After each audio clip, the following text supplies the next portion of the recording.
Git is not Bitbucket, it's not GitHub, it's not GitLab. Just because it has Git in the name doesn't make it Git. Welcome to this channel. If you're here for the first time, well, of course, you're here for the first time because even me, I'm here for the first time. My name is Bulama Yusuf, and in today's video, we're going to talk about Git. Not how to use Git, not the commands you use for Git, but rather the foundational concept behind Git. Because I believe once you understand the concept behind anything, you're able to explore and learn that thing even further.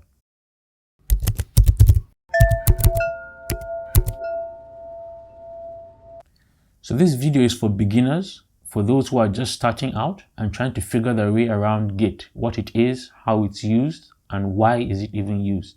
Now, before I continue, I'd like to tell you the story about how I learned Git. Now, this was around 2012, 2013, maybe 2014.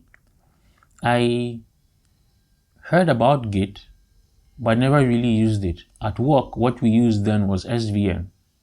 So there was this new thing called Git. People were talking about it, developers were using it, but I'd never really used it. So I remember going to several sites online, reading about it, trying out a couple of commands, not even understanding what it was all about, and since because I wasn't using it at work, I never really put my mind into it. So around that time, there was a company that needed me to help them build some software, build some modules into what they were building. So I was kind of consulting for them. So I remember going into their office, meeting with their CEO and their CTO, and they were telling me about the project, the problem they had, and how they believed I could help them. And I said, yes, that's great. I could do that. And they said, fine, but that they keep all their code in Git. Now, at that point in time, I just knew that, okay, this may be a problem. Though I didn't show it to them, I just knew that, okay, this Git thing, I have to learn it. And they wanted me to start working on that project the following day. So what I did was, as soon as I left them, when I got back home, I used that whole day and night actually learning Git, right? So in less than 24 hours, I was able to pick up the core skills I needed to be able to, clone their repo, check out a branch, add my code, and, do my commits. So what I've learned is, it's not necessarily about the commands, but more about, do you understand the concept or not? So the fact is, I used Git, but I never really understood how it works. It was only after a long period of time that I started to understand the real concept behind Git. And the moment I did that, I was able to use it even more efficiently. And that's what's inspiring this video. I know a lot of people, especially beginners, are there using Git, but don't really understand the underlying concepts behind it.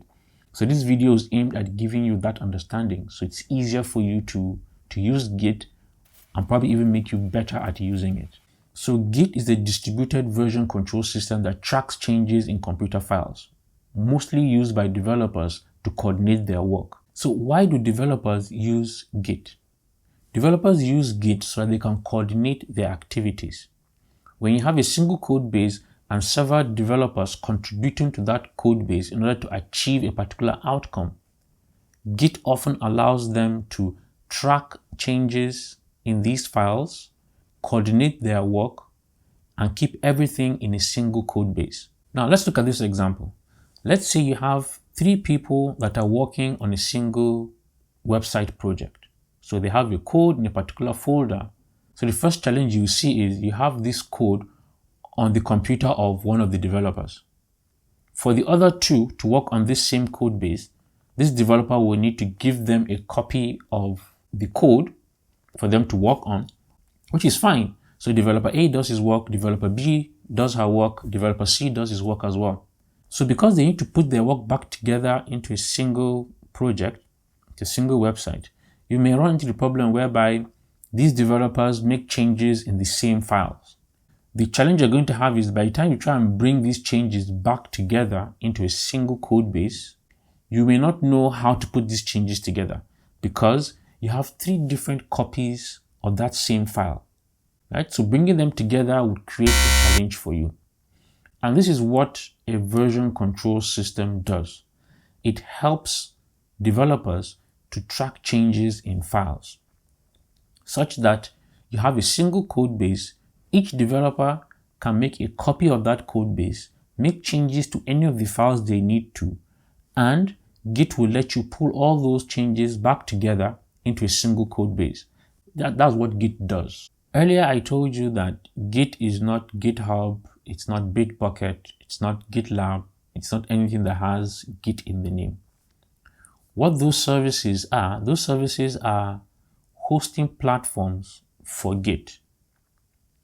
So typically what happens in a software team working on a single project is that you have a copy of all the files that make up that project hosted somewhere. That somewhere could be GitHub, right? The most popular one, GitHub. So you have all the files that you're going to use in creating this particular project, or you're going to have all the files that make up this project hosted on GitHub.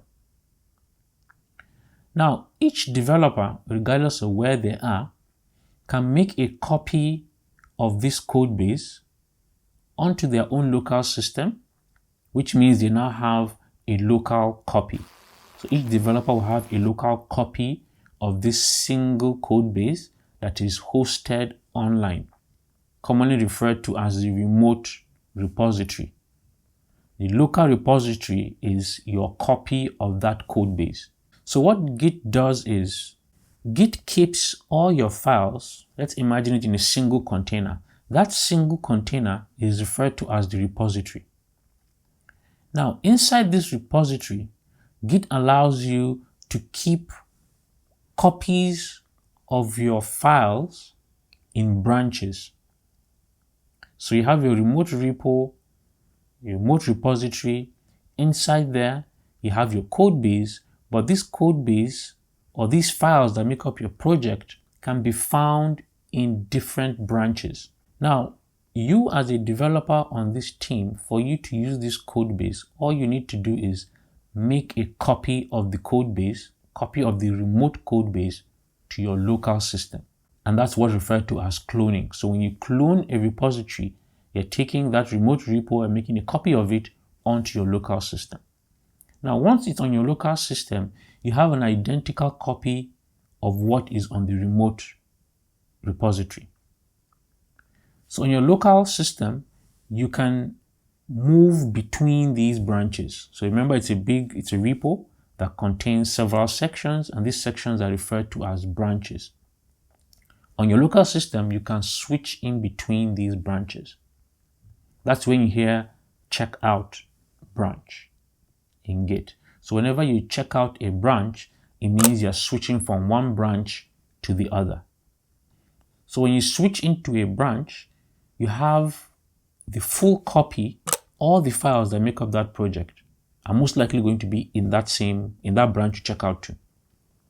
So once you have checked out to a branch on your local system, you can either modify an existing file, create a new file, right? So those are the changes you make to the code base, the changes you make to the repo. But at this point in time, it's local. Now, when you want to share or publish these changes with the rest of the team, remember the other team members have a copy of this repository as at the time they made a copy, right? So these developers may not have the same version of the repository. They may not have the same version of each of the branches that make up this repository. So when you make a change to a particular branch and you add your changes, you commit your changes, and you push your changes, which simply means you've made your changes and you now made it public, you published it back to the repo. At that point in time, the remote repo has the same version of files as your own local repo for that particular branch.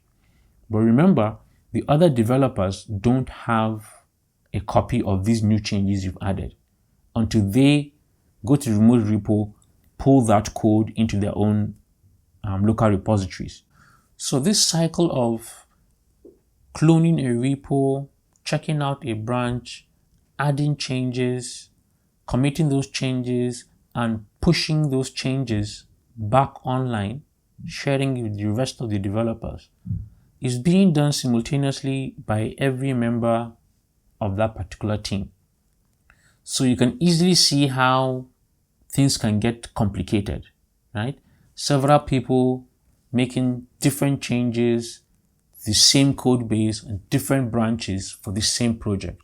So if you found this video useful or if you learned anything from it, please subscribe so that you get notified of future concept videos that I'll be releasing. You can also add a comment in the comments below. You can share or like the video. I have a goal of reaching 1,000 subscribers before the end of the month. I currently have 10, but the goal is to reach 1,000 by the end of the month. So I need your help to subscribe. So please subscribe.